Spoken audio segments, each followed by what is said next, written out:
Hey guys, what's going on? It's Mark Sparks and welcome to the Men's Room interview series.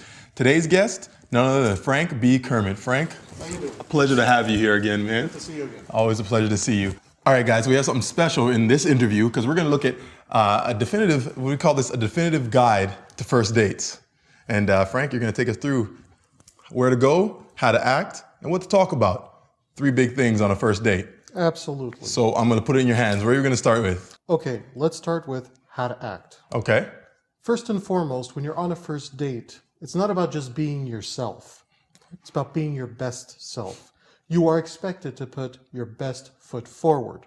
That doesn't mean you lie. That does not mean you brag. It means you go in there with the knowledge that you're going to put your best features into those conversations and into those behaviors on a first date. Okay. Now, how do you do that? You said it's not about lying and it's not about bragging. And I think those are the 2 go-tos for people when you say, be the best you. Well, okay, let's start off with the ability to tell a story from your own life that best presents you. Whether it's a good story from your life or a bad story from your life, you want to tell the story in a way that will show off your best features, even if it was something that was horrible to you. Okay, give me an example. Okay, in my own life, I got stood up at my prom. Probably one of the worst experiences of my life. Now, I can talk about it like this. I got stood up at my prom, and I was embarrassed, and I was humiliated, and it was like one of the worst things that had happened to me at that point. Well, if I had continued the conversation that way, I would have put a real damper on the date. Right. However, if I talk about it like this, yeah, sometimes bad things do happen. I got stood up at my prom.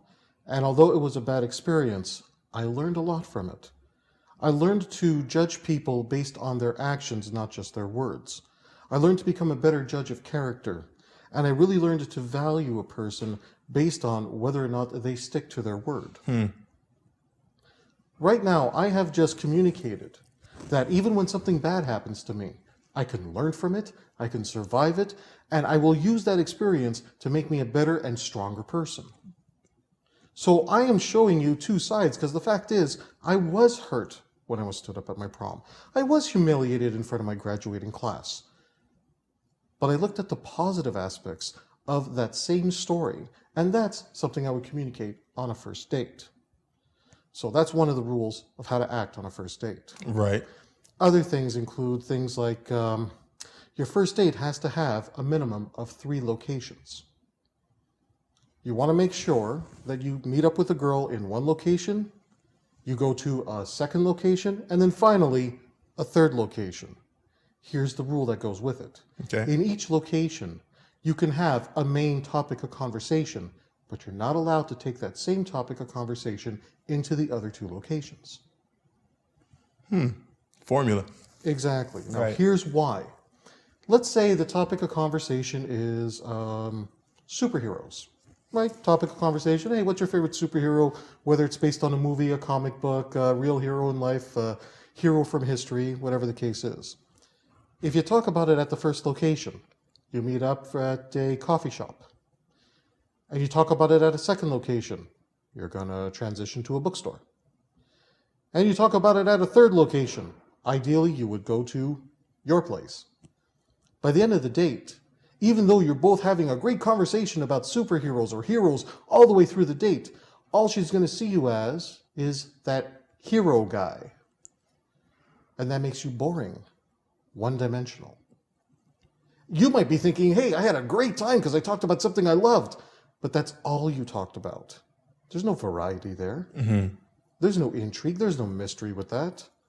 You get categorized in her mind as, oh, a really nice guy, someone I can keep as just a friend. However, let's say the topic of conversation is superheroes, and you do that in the coffee shop. When you transition to the bookstore, the next topic of conversation could be favorite authors and most inspiring books, and you talk about that in the bookstore. Then you get back to your place, and the topic of conversation, at least the main topic of conversation, could be world travels based on the different knickknacks you have in your place representing the trips you've been on. Here's what happens. Consciously, we all know that this is the same date. Subconsciously, it feels as if you've been on 3 dates because you've been in 3 different locations and you've kept the conversations so distinct that it will be remembered over the long term as having been on multiple dates in the shortest amount of time possible. This happened with me with one of my girlfriends. Our first date, we met up in a bookstore. We then went into a shopping mall, walked around the mall, got some ice cream, and then we went to see a wrestling show in a movie theater. And by the time that we were in the back of that movie theater watching this wrestling show, we were in a passionate makeout session. This is a girl who had already indicated to me beforehand, listen, I really move slow, I don't move fast, don't expect anything. And I had said, well, listen, I have no expectations. I'm here to get to know you just like you're here to get to know me. Whatever happens, happens, and that's fine with me. Let's just take it naturally. Months later, we would be in a conversation, and she says, hey, do you remember that time we went to the wrestling show in the movie theater? I said, yeah, I do, actually. It was our first date. She says, no. We were dating for a couple of weeks by then. And I said, no, that's not what happened. And then I recounted the fact that it was 3 different locations on a first date. So she even remembered it as 3 distinct dates. Right. And anything you can do towards that goal is a good thing to do on a first date. It could include things like, let's say you take her back to your place and you're going to make it a point to change your shirt. If you're cooking dinner together, wear a funny chef's hat and an apron for the kitchen. Even changing your wardrobe for each location further reinforces the idea that you've had multiple dates with the same person. And you go as far as maybe changing your wardrobe, changing where she's sitting, changing the view that she's facing at each location. Subconsciously, even though consciously we know it's a first date, subconsciously it feels like multiple dates. Right. Wow, that's golden. So what else we got in terms of locales and? Well, in terms of locales, with each location that you go to, you have to rate it. Now, there's 5 things that we're going to rate them on. Okay. First thing is cost. First dates must be inexpensive. There's no way around that. If the first date you go on happens to cost you maybe $300 or $400, you're setting an unfair precedent because you are misleading her to believe that every date you're on is going to be a $300 or $400 date. Right. You're better off going to a McDonald's than going to a fancy restaurant. Now, that isn't because, you're trying to turn her off or you're trying to present yourself as being cheap. The idea is it's a first date. She hasn't earned the $300 date yet. If you want to spend $300 or $400 on a woman in your life, by all means, go for it. Make sure she earns it first. And that's a big point. Okay? And you don't do that on a first date, because again, if you go on a first date to try and impress her, to try and brag, the only women you can attract with that are women who want to use you. However, if you meet up for a coffee date, take a walk in a bookstore, take a walk around the block, have a picnic in the park, you're not trying to buy her attention. You're sure as hell not going to impress her with your money and lifestyle. So if she likes you, she has to like you for you, not what you got. It's a great way to qualify, even if there's if it's worthwhile having a second date. Exactly. The fact is, once you finish up at that first location, she might say something to you that you recognize as a red flag and you want to get the heck out of there. Right. Which actually brings us to one of the other criteria of a first date. There has to be an easy out. Okay. An easy out. That means that you have a way to get out of there. This also includes things like find your own way there, find your own way back. Are you dependent on her for a lift? Is she dependent on you for a lift? Is it something where once you're in the place, it's not easy to get up and leave? Maybe it's, let's say it's a theater show, and the 2 of you have seats right in the middle row, where if she says or she does something that you don't like, you just can't get up and walk out without a lot of interference. You want to stay away from those type of places for a first date. At the very least, stay away from them from the first location on a first date. Your first location on a first date, there has to be a way where if she does something to completely disrespect you, you're up, you're out. Here's an example. You're on a first date, you're at a first location, you're in a coffee shop. Her cell phone rings. Now she picks it up and wanting to find out who it is. Hey, maybe it's an emergency, we don't know. And she's still talking on the cell phone about 5 minutes later, and you're sitting there twiddling your thumbs like a moron. And she says things like, oh no, I can talk. An easy out means you get up, you go to the counter, you pay for your coffee if you haven't already paid for it, and you walk out the restaurant and leave her there. There's no point in ever tolerating any disrespect. That's why you want an easy out in any location you structure on a first date. Right. Okay, now here's another rule that I follow and that I teach for first dates. Okay. You always go for a kiss. Always. No matter how bad the date went. If you made it to the third location and you haven't ended up having sex, and you're at that point where it's the traditional time for a goodnight kiss, even if it was a mediocre date, you still go in for a kiss. And not a kiss on the forehead, not a kiss on the cheek, you go for a kiss on the lips. Do you get it? Agree. Oh, definitely agree. I've lived it, and you see it, and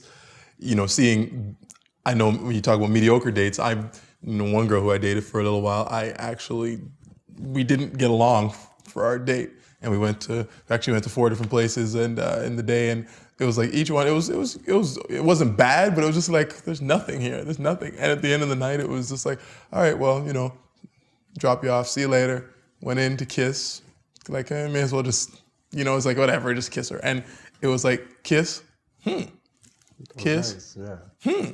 Door kicks down, we're inside, you know what I mean? And next thing you know, we dated for a year. I'm like, what the hell? So it's the spark. It starts a fire, right? Mm-hmm. With that kiss, or it's not there, and you don't waste your time going, well, kiss her on the 3rd date or the 5th date. You don't have time to waste. None at all. You don't have time to waste. We are here on this earth for such a limited time, and some of us have a lot less time than others. You don't have time trying to figure out if you should spend more time with somebody, find out right away. One of the things that I used to do on a first date is that I would bring up the topic of conversation, Eskimo kisses. You know how Eskimos kiss? They rub noses. Now, I know this is a folk tale that from what I understand, they don't actually do that. But it's a common element. It's in popular culture. It's an easy and fun conversation to get into. So I would be talking about Eskimo kisses on a first date. Okay. And then at some point, I might do something like, let's say we were at a coffee shop or in a pub. I would get up and say, okay, I got to go to the washroom. I would get up and then I would lean my face into her face. And this is right after we had the conversation of Eskimo kisses. And I would see if she would lean her face into mine and rub noses. If she rubbed noses, after the nose rub, I would smile. I would still hold my face right there. I would smile and I would say, that was nice. Then I would give her a quick kiss. If instead of going for the Eskimo nose kiss, she went in for the kiss because I put my face right there and she went in for the kiss, I would say something like, well, I was actually just hoping you would rub my nose, but that's even better. And I would make my way to the washroom. And it's like at that point, okay, we've gotten the first kiss over with. Right. So at this point, if we're holding hands, if we're snuggling, if we're kissing again, listen, once you've passed a certain point, you can always continue on from there. Right. Pending the context, as long as it's within the same first date. Right. Okay? So always go for that kiss on a first date, no matter how bad it is. Because that first date could turn into a passionate makeout section. It could even turn into sex. Remember, there's no point in going on a date and trying to ignore the sexual dynamic between a man and a woman. Otherwise, what are you there for? And this is the thing where, societally we always and I always talk about conditioning. We're conditioned to act like, well, we're not here for sex or we're not here to be sexual. And it's not necessarily just, having sex, and it's like, well, if we're on a date, it's clearly to see if we both are compatible to do more than say, hey, what's up to one another. Let's also remember that a lot of the traditions and a lot of the rules that we learn about dating, we learn when we're teenagers. Right. And the rules for dating when you're teenagers are different from the rules when you're dating as adults. Yes. Now, teenagers are encouraged to do things like group dating, where you're not really just one-on-one, one boy, one girl. You're a group of friends going out with another group of friends. There's a reason that that's encouraged, because it's safer. There's less chances of any one person trying to force themselves on any other one person. Right. And it's a group dynamic. Everybody's watching everybody else, so there's that social peer pressure that keeps people from having sex. Why don't we want teenagers to have sex? First of all, depending on their age, it may be illegal. They might be too young. The second reason we don't want them to have sex is that, by and large, teenagers are not very responsible. And the last thing you want is unwanted pregnancies. The last thing you want is sexually transmitted diseases because, oh, I didn't want to wear the condom.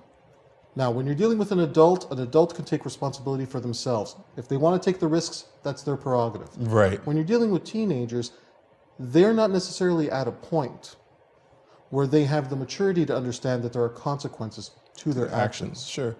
So what happens when a teenager grows up, becomes a young man, becomes a young woman, those rules of dating that were forced onto them as teenagers, now they're trying to get into adult relationships that involve dynamics that they've never been prepared for. Still using those same dynamic of the younger days.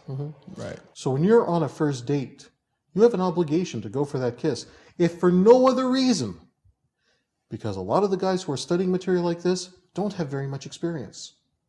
So the only way to get experience is to actually just go ahead and do it. If you sit there and wait for the girl to give you permission to kiss her, you're going to be waiting a long time. Yeah. No, I run a program for adult male virgins, and this is part of the problem. They just never went for it. You know, and I'm not saying just to grab her and kiss her, although sometimes, depending on the context, that can work.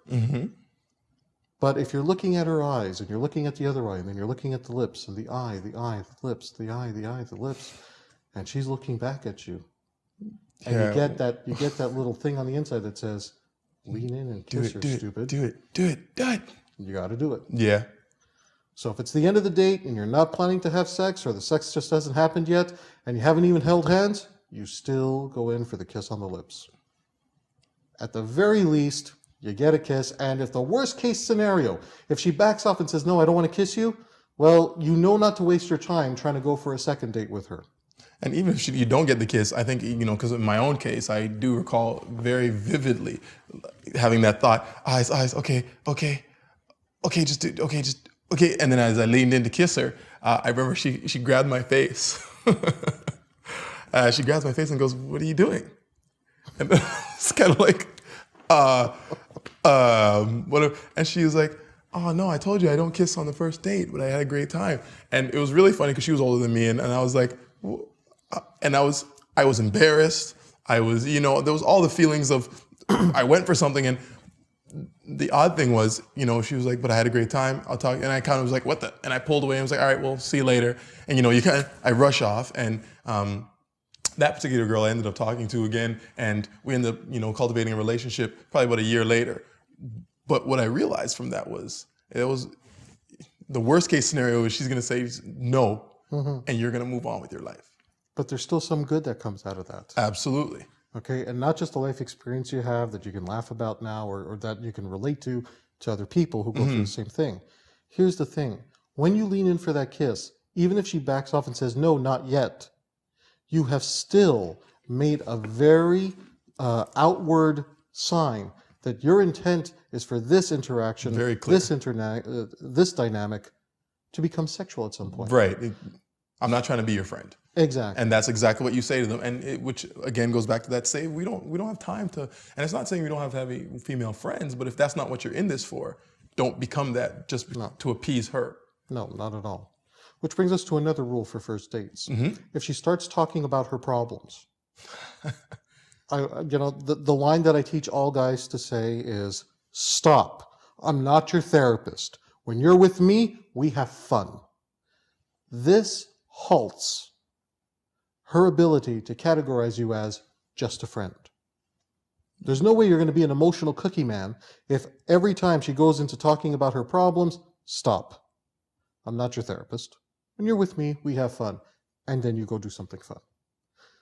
Now, if she's having a real crisis in life, something that's life or death, yeah, I'm sorry, I'm not in a good mood. My grandmother's in the hospital. She had a heart attack the other night, and we really don't know.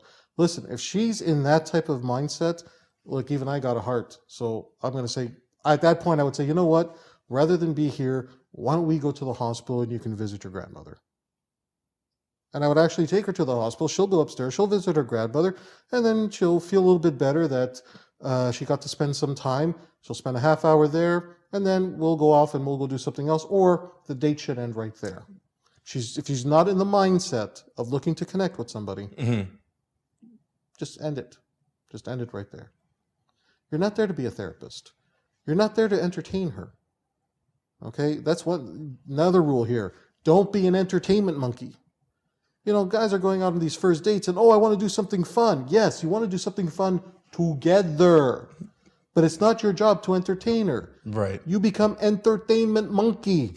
Entertainment monkey are clowns. Clowns do not get laid with the type of women that they really want, because they're clowns. No woman has ever looked at a clown and said, "Fuck me, clown, fuck me." How do you define a successful date? It depends on what the outcome was, what the outcome is that you had. There's only one outcome that makes a date successful. Did you have sex? Wow, that's it. When a guy comes up to me, "Frank, I went out on a date and it was really great. It was really wonderful. We talked, we connected. It was fantastic." I say, "Great. Did you have sex?" He says, "No." I say, "Then it wasn't a successful date." Really? Yeah, really. Well, now, what's your thinking on that? Okay, look, you go out on a date and everything goes so amazingly well. Well, when things are going well between a man and a woman, they want to have sex with one another. That's the ultimate sign that they want to be together. What is the second greatest compliment a man can give a woman? Sex. What is the second greatest compliment that a woman can give a man? Sex. What's the one thing a woman doesn't give to a male friend? Sex. Why? She doesn't like him enough. So if two people are on a date, they have the most amazing time and they connect well, what else is there? What are you waiting for? Find out if you're sexually compatible. Because there's always going to be that missing element. There's always going to be that question of, well, we were together, but we weren't intimate. So then there's something missing here. You don't have a full relationship yet. See, I don't know. I mean, I would definitely look at that as not necessarily a lack of success, but not as sex as success, but intimacy, which is a different thing entirely, if that's what you were looking for. Look, if you're looking for emotional intimacy, you can get that from friends. You can get that from people you're not sexually interested in. You're going on a date. You want to have a friend? Is that why you're going on a date, so you can make friends? Or are you going because you want to establish something more intimate? Whether it be a sexual relationship or a deeper, emotionally healthy relationship that includes sex as a part of it. That I can agree with. Okay, that's why when somebody comes to me and says, "I had the most amazing date," did it end in sex? No. Well, then you haven't really established that it was a most amazing. Go out a second time, go out a third time. Once you have sex, that's when I believe that, okay, now you're potentially compatible. But until you have sex, you have no clue whether or not you're really compatible. All you know is that, okay, we get along. Well, you get along with your friends, but you don't want to have sex with them. That I can agree with. I mean, I think, your standard for a successful date has to be higher than, hey, we spoke. Exactly. Without a doubt, and you have to have a point where you say, okay, this was good. I want to do this again. And that actually relates to the following. One of the 5 criteria on how you judge a location for a first date is the criteria of sexability. Can you have sex in that location? So obviously, if you go back to your place, in theory, if you live alone or you have your own private space within your place, you can have sex there. You're trying to make sure that the third location on any first date has the opportunity for sexability. If the third location on a first date has no place where the two of you could be intimate and have sex, don't make it the third location on a first date. Or, if you have more than 3 locations on a first date, make sure that your last location has the sexability factor. Right. So let's say you want to take a girl, go to mini golf. Okay, you're going to go to the mini golf range and you're going to play mini golf. Do you know any place on the mini golf range where you could have sex? Now, maybe you know somebody who works there, or maybe you used to work there and you know all the hidden closets and you know all the, the bushes and you know all the mini putt house on the mini left. putt house. Right, yeah. If you know those places and you know that you could have sex if the opportunity arises, that's what makes it a great location at the end of a first date. Right. My personal philosophy is every location you should go to on a first date should be really close to where you live. If possible, take her to your place right away at the beginning of a date. Now, even if you bring her to your place at the beginning of a date, you still have to think in terms of 3 locations. So, when I would have a first date at my house, I would bring her in. First thing I would do is I would give her the tour. I would then end up in the kitchen. And while in the kitchen, I would put on a stupid chef's hat, I would put on an apron, and I would keep the conversation topics relative to things like what you studied, what you wanted to do for a career, what you do in a career. And I have her sitting at the kitchen table where all she can face is me in the stupid chef's hat in front of the stove, in front of the fridge, and, in front of the sink, cooking and doing whatever, preparing dinner. Right. The second location. You know what? This was a really great meal. Let's go for a walk. So we take off the chef's hat, take off the apron, put on my jacket, put on my hat. We go for a walk around the block, maybe to the local park. And we sit on the swings. This time we're talking about topics of conversation like best childhood memories. And favorite TV shows when you were a kid. What cartoons did you like to watch? Favorite stuffed animals. This puts a person at ease, makes them remember some of the best times, makes them feel young again. At that point, you say, hey, you know what? Let's get back. I want to show you something really neat at my place. Now, she's already been at your place, so there's no problem in going back. Right. When you go back to your place, you bypass the kitchen. You don't even go in there. In my case, I would take them to the living room. And my living room was decorated for seduction. The walls were painted Viking blue with white clouds, and I made the white clouds be in the shape of certain things like cartoon characters and body parts and continents and land masses. And I would say, what does that look like up there? What does that look like up there? Now I'm getting her into a very imaginative state. I'll give her the matches and I'll say, hey, there's some candles on the shelves here. Go light the ones you want. Each one is labeled and it says what scent it is. So she lights the candles, I turn down the lights, put on some music. Now at this point, we start talking about things like, times when you felt really good. Times when you've really felt like you were totally found your own. Here's something very seductive. Figure out what emotions you want her to experience on a first date. And find a story from your own life where you experienced that same emotion and relate it to her. She'll have to experience that emotion in order to relate to your story. So let's say you want her to feel a sense of deep intrigue. Mm-hmm. I'll go into a time in my own life. Let's see, when did I feel deep intrigue? I remember when I was in university, and there was a magic show happening for the university students. And, university students being what they are, trash talking the magician and so on, and, trying to upstage him. But I really liked what he was trying to do. And he actually pulled off an amazing show where everybody was applauding at the end. And I just wanted to know, like first of all, why does he do this? And how does he do this? I want to know what were the tricks that he was performing, how he performed those tricks. So I went and I talked to the guy. And I really wanted to know, and I started asking. I said, listen, it was a great show. I really loved it. I'm sorry you had to go through that thing with some of those idiots in the crowd. Why do you do what you do? And I went into this whole thing of such deep intrigue. And I got him to talk about how his grandfather was a magician, his dad was a magician, and this was a family tradition for him. and how being brought up in this way it was a deep connection and a lot of family values here. Now I've got all these things happening. I've got all these conversation topics coming up because I can take this story and go into a story now about family values. Right. I can take this story and go into other experiences at colleges and universities. I can take this experience and go into the theme of various shows that a person's gone to see and concerts. By relating my experience of deep intrigue, and I know I haven't done a very good job here because I'm not getting into the specifics. No, but I totally dig what you're saying. Okay? She's going to go through that type of emotion. Absolutely. And remember, at this point, because I've already set it up, I've probably already done the Eskimo kiss with her while we were having dinner.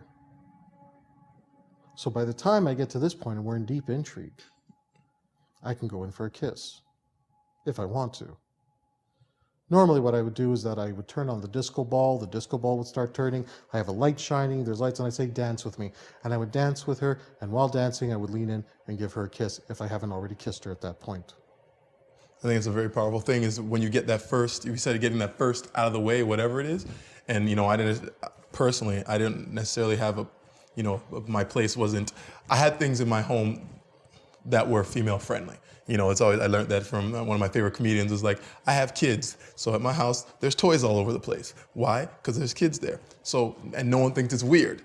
So if you have female, in my house, there's things that females like. I got a certain kind of liquor because I know girls like it. I have certain kind of sheets because I know girls like them. I have certain kind of pillows on my couch because I know girls like them. Exactly. It's not for me. It's because and no one thinks there's anything wrong with that. That's right. And I always thought it was always something, you said this with escalating. I always like to either bring a girl to my house for the first date or go to her house before the date even started. Oh, I got to go get something, hold up, or come meet me at my house. No, whatever. Because that way, like you just said, you've been here, you see my house, and nothing happened. So now it's not oh my God, he's trying to bring me home just to get, it's like, oh, we're just going to his house to hang, to continue whatever we're doing. So whenever you want to go back there or go back to her house, you're just continuing. There's no red flag that goes off in their head. So I can, from personal experience, I can kind of dig that vibe. The thing that guys have to remember when they go on a first date, if she likes you enough to go on a first date, she already likes you. You don't have to continue to try to impress her. Right. Okay? All you got to do at that point is really connect with her. And in my philosophy, find out what kind of a relationship you can have with her. Right. In the other episode, in the other program we did, we talked about categorizing women into different possible categories of one-night stand, sex buddy, and all the different types of relationships. When I'm on a first date, I'm asking her questions to qualify her to figure out what kind of a relationship I could have with her, if I even want a relationship with her. Right. So those are the types of things that are going to be coming up. The different topics of conversation should be related to the men's emotional needs, women's emotional needs, and sometimes just a fun game. Okay, we can play one of those games right now, okay? A first date fun game. Okay. Here it is, the love-hate game. All right, you're going to pick a category, and you're going to tell me what you love, what you hate. All right, I'll go first. Day of the week. I love Fridays, I hate Mondays. Now you go for one. Seasons. Oh, love summer. Hate winter. Ooh, okay, now you pick a category for me. Sports. Sports. I hate football, I love professional wrestling. Now, we can go back and forth for a couple of minutes. Right. I'll find out stuff about you, you can find out stuff about me, and it's not these specific things that matter. No. But the conversations that come from it. So if you told me there, you said you hated winter? Yeah. Okay, well, what do you hate about winter? I'm not a cold weather guy. So traveling to Alaska might not be necessarily one of the best trips you can go to. I would not really like to do that, thank you. So I already know that staying away from things like skiing, skating, right, ice fishing, right, probably not your thing. Yeah, not going to be a fun time. So I already know to stay away from those conversation topics and stick to the things you would like. Do you see how that works? Absolutely. So right now we're just getting into a very fun thing, back and forth, and I'm finding out things about you. I'm going to give you one of the games that I came up with to go on dates with. And this has actually served me very well in speed dating of all things. Okay. Here we go. If life was a banana split. Are you familiar with what a banana split is? I am. Okay. If life was a banana split, what part of the banana split would you be and why? I'd be the cherry. Shoot. Okay, why? Why would you be the cherry? Because that's the top. Yeah. Now, in this one question that's fun, that's silly, that's imaginative, I just found out something about you. That Absolutely. you like being on top. You like being the top. So you ask these type of questions, you're completely staying away from the whole thing of, well, what do you do for a living? Which doesn't matter. No, it doesn't, because you ask someone, well, what do you do for a living? Well, I'm a lawyer. Well, do they love what they do? Right. Or are they doing it just for the money? You don't know. Right. And those type of things don't give you any indication as to whether or not someone is going to be good for you in a relationship. Yeah, they're not value marked. Exactly. However, I know that you're a cherry. I know that you like to be on top, that you are the top, and you have to be the top.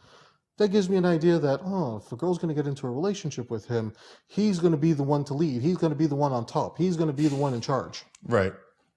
I just picked up all of that from you by finding out one question, one answer. What would you be and why? Right. And the power of that also comes from, people speak in metaphor. Exactly. And knowing someone's metaphors allows you to speak to them very easily. Exactly. And so, yeah. So, if the universe was a vegetable garden, what vegetable would you be and why? I'm like, I stay away from vegetables. Squash. Now, why would you be squash? Because it's so diverse.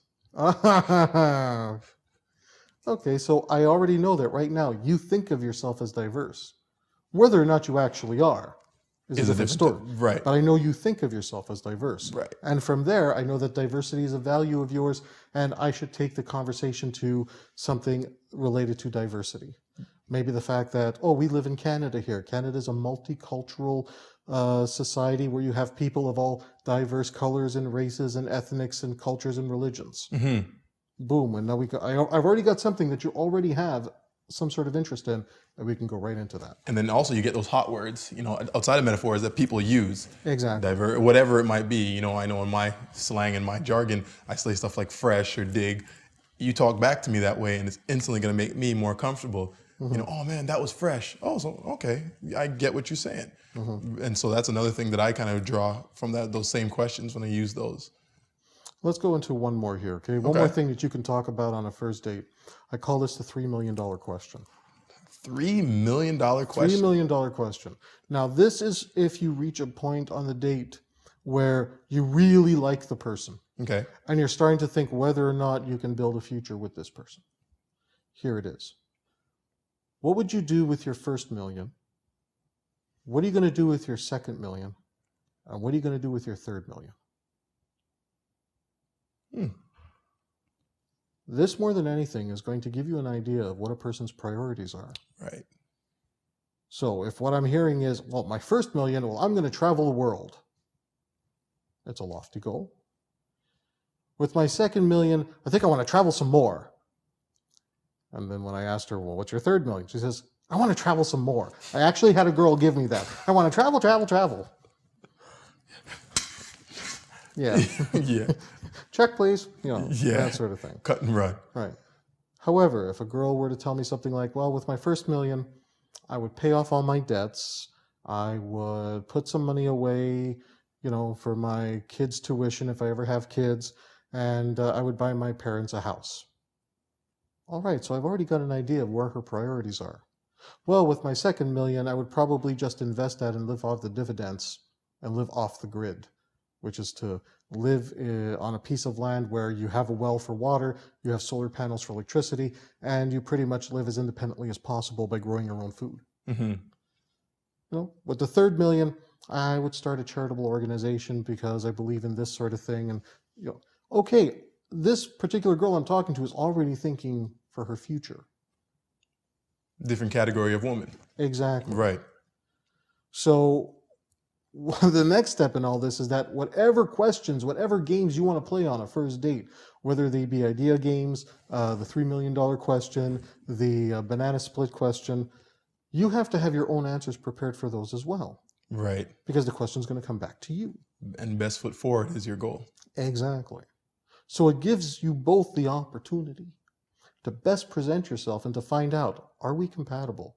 Look, we're already here. We're already on a first date. We're already willing to give each other a chance. let's not screw this up. So any last thoughts in our definitive guide to first dates? I think that the bottom line is that you have to fall in love with the idea of first dates. First dates can be an amazing experience. And yes, there are some bad first date experiences. You know, everybody has their horrible first date stories. But that's a good thing. Because it's better to have a bad first date story than to have a bad got married, had kids, and then got divorced story. Be open to first dates. If somebody wants to set you up on a date, say yes. If somebody comes up to you and says, listen, I got a friend that I really think would get along with you and I want to set you guys up on a blind date, say yes. First dates can be fun. The goal of it is not to have fun. A successful date means you end up having sex. The goal of a date is to figure out what category or role a person can play in your life, but they can be fun. Enjoy, love the idea of going out on a first date. I guess the way to say this, I know this is probably not the best way to articulate it. I haven't even said this in my program, but I'm going to say it here now. The person that you are on a first date is the person you should strive to be all the time. Because on a first date, you're putting your best foot forward. On a first date, you're trying to take everything that was negative that happened to you and to survive it and to learn from it and apply it and pass it on. On a first date, you are truly making an effort to be at your best and to truly connect with another human being. Fresh. Well, as you started out, you know, what to say, where to go, how to act. That's it. Courtesy of Frank B. Kermit in the men's room. I really enjoy coming here talking to you. Man, it's always a pleasure to have you. Be well, sir. Guys, I'm Mark Sparks. This is the Men's Room interview series. See you next time.